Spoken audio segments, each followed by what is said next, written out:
नर्मदे हर आज पायी नर्मदा प्रदक्षिणेचा आमचा 110वा दिवस. तर आता आम्ही सर्व जात आहोत ओंकारेश्वरला. आज परिक्रमेला आमच्या कमीत कमी 4-4.5 महिने झालेले आहेत आणि आज सर्व आम्ही ओंकारेश्वरला जाऊन आमची परिक्रमेचा आनंद व्यक्त करून परिक्रमा पूर्ण करणार आहोत. नर्मदे हर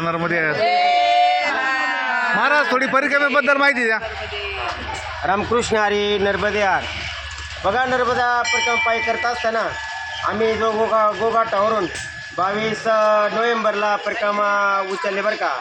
खूप छान असा नर्मदा परिक्रमा दक्षिण तटाने चालताना आम्ही अरबी समुद्र गुजरातमध्ये तो मिठी तलाईवरून परत उत्तर तटाने खोपे पवार बाबा समित असं सगळा त्यांचा निवासाचा ग्रुप यांच्याबरोबर आम्हाला चालण्याचं सौभाग्य लाभलं. खूप असा आनंदामध्ये दिवस गेले बरं का. 108 आता 109 दिवस कसे गेले काय गेले. नर्मदा मायाने खूप अशा प्रकारे सुखद आनंदाने इथपर्यंत आणले. हे बघा, या खंगवाडा गाव आहे आणि खंगवाडून आंध्रुज आहे. आंध्रुज पुढे डुक्या गाव आहे. डुक्यातून आम्ही ओंकारेश्वरला गजानन बाबा आश्रम आहे.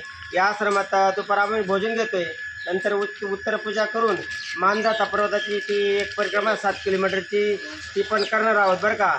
परत नर्मदा परिक्रमा पैदल करत असताना ज्या घरी किंवा आश्रमात किंवा गावात मंदिरात जे लोकांकडून खाल्लेलं जे आपलं अन्न आहे, निवारा आहे, या ऋणातून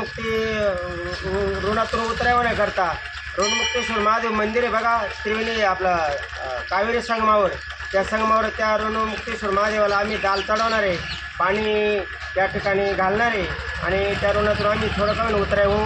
नर्मदा परिक्रमा पायी करत असताना सगळे सुखात आनंदात, कोणालाही पायाला दुखावत न होता अगदी स्वस्त अशा प्रकारे सगळे शाबूत नर्मदा मायाने आणले. हर हर नर्मदे. नर्मदे हर नर्मदे हर. नर्मदे. फोटो काढतो.